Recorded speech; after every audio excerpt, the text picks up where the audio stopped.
Hi, welcome back to the Dyslexia series. Today we're talking about a topic that keeps parents up at night, and that is, I think my child has dyslexia. What do I do next?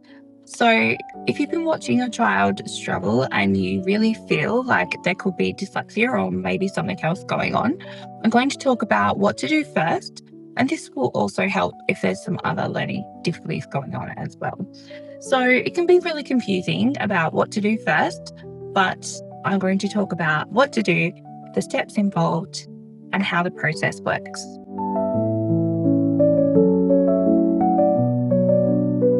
All right, so step one. The first thing that I want you to do is go and talk to your child's teacher. I want you to ask for a formal meeting and I want you to let your child's teacher know what it's about. So we don't want to just pop in at the end of the day and say, hey, have you got 5 minutes to talk? You want to maybe, it depends on your child's school and how they like to do their communication. But what I would do is send my child's teacher an email, say, look, I really would like to have a meeting with you. I'm really concerned about my child's reading or writing, whatever it is that is worrying you. And I think that they could have dyslexia. Can we please meet? These are some times that I'm available. So your teacher's child will get back to you and they might schedule it for like a week or two later. And now don't be worried about this. This is so your child's teacher can come to the meeting prepared. They might have evidence there for you to look at and for you to talk about together. And that's okay. So don't be worried if they don't schedule the meeting like the very next day. So in that meeting, you're going to talk about how your child is performing. So you want to ask questions like, how is my child performing compared to the year level expectations or the benchmarks that are in place?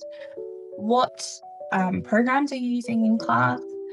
And you want to ask to see some of their work. You want to look for if they have messy handwriting, if they're making spelling mistakes and spelling words differently each time. You want to look and see if they're spelling things phonetically. And you want to ask the teacher if they think that there is a gap between what they know and what they can express verbally compared to what they can write down. And the other thing I want you to ask about is that schools often provide learning support or something that we sometimes call Tier 2 intervention.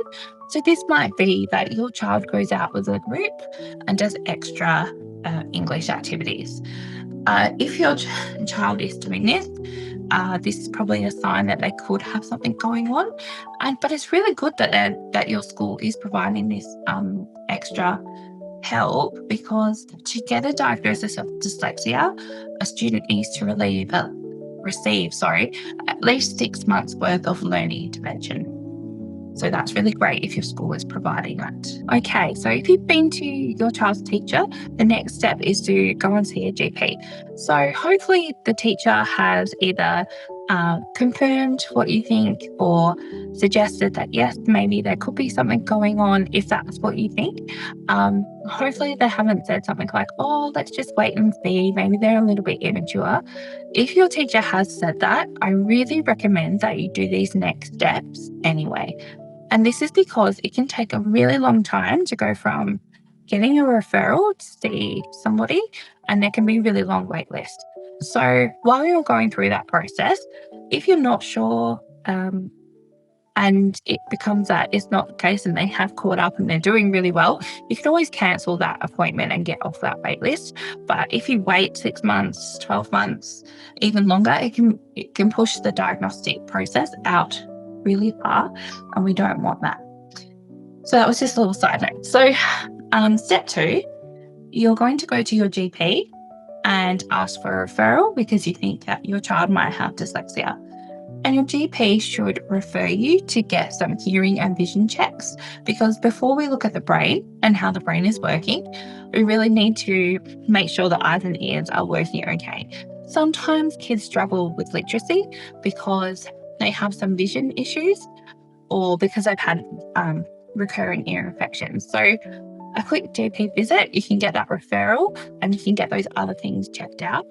So they might refer you to an audiologist for a hearing test, and a behavioural optometrist that can rule out anything going on with the eyes. Now, a GP can't diagnose dyslexia, only a psychologist can do that. And so they will give you a referral for that. And you want to go somewhere like the Dyslexia Spelled Foundation. There's lots of Dyslexia Spelled organisations in each state in Australia. If you're not in Australia, there's other places in your country that will deal with dyslexia. So you can do a quick Google search. If you are in Perth, there is a great website called Perth Kids Hub, and they have a database of all the different people, like educational psychologists and pediatricians, that you can go and see. So I'll leave all those linked in the description for you. Okay, step 3. So you might decide that you're going to do like a screener assessment and then get put on a wait list. So before you get your full assessment. And the other thing that needs to happen is, and I touched on this a little bit earlier, is that your child needs to have 6 months worth of learning intervention. So hopefully your school can provide that. And that means that they'll get taken out of class and they'll be doing some extra activities to boost their phonics and phonological awareness, and that will link into their spelling, reading and writing. If that's not the case, you need to access some learning intervention elsewhere. So that would look like coming to someone like me at Wise Our Education, and we would do a program of learning intervention, and then we can send all that information with you when you go and see the psychologist for an assessment. So I also have a dyslexia screener down below. It's not a diagnosis, it's not medical advice, it is just a check. It's just a quiz to see if there are some signs of dyslexia. And I've talked about that in my previous videos in this series if you'd like to go and check that. Okay, what the day will actually look like. So assessment day is not like this huge test that you need to worry about, and it's not something that kids would think of as a test. It does go for a couple of hours, and there'll be lots of different puzzles and word games and listening tasks that your child will take part in. And they will be looking at things like phonological awareness, working memory, rapid naming, and they will do lots of different tasks with your child. And then at the end, they will put together a report for you and sit down with you and talk to you about that in simple terms so that everybody understands. And then they'll usually put together a plan that they can send to school with some recommendations on what to do. And they can talk to you about next steps as well. So once you've got your plan, you can share that with your child's teacher, and it can look like lots of different things, and it can depend on your child's age and their abilities within their dyslexia diagnosis, because each person with dyslexia has difficulty with different things within that diagnosis. So you can give that to your school and say, here, this is what my child needs. And I'm sure that your child's school already knows a lot about dyslexia and already, hopefully, is providing some of those accommodations. And these things might include things like assistive technology. You can get something called a C pen, which looks like kind of like a chunky highlighter, and it connects to headphones. And when you run it over some writing, it reads it for you. And you can also record it and listen back to it, and they do lots of wonderful things. Your school should be using a structured synthetics program. A really good one is Sounds Right. There's lots of them out there. No one program is the best, but hopefully they're using something like that. And some other things that we can do is not calling on them without them putting themselves forward for it, like putting their hand up, and maybe not reading out loud in front of the class, as that might cause embarrassment and things like that. So my final advice, don't wait. If you think there is something going on, go and follow these steps and get on a wait list, because you can always take yourself off the wait list or cancel that assessment if you don't need it. 2, get some learning intervention happening. That's what they need for an assessment, and it's what we're going to do once you have a diagnosis. So whether you have a diagnosis or not, learning intervention is what's going to work best to get them reading and writing. So we can do that for you here at Wise Our Education. You can book a free consult with me, and you can check out our packages on the website.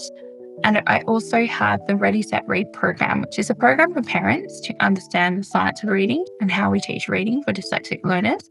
So all of that's down there. And join me in the next video of the dyslexia series.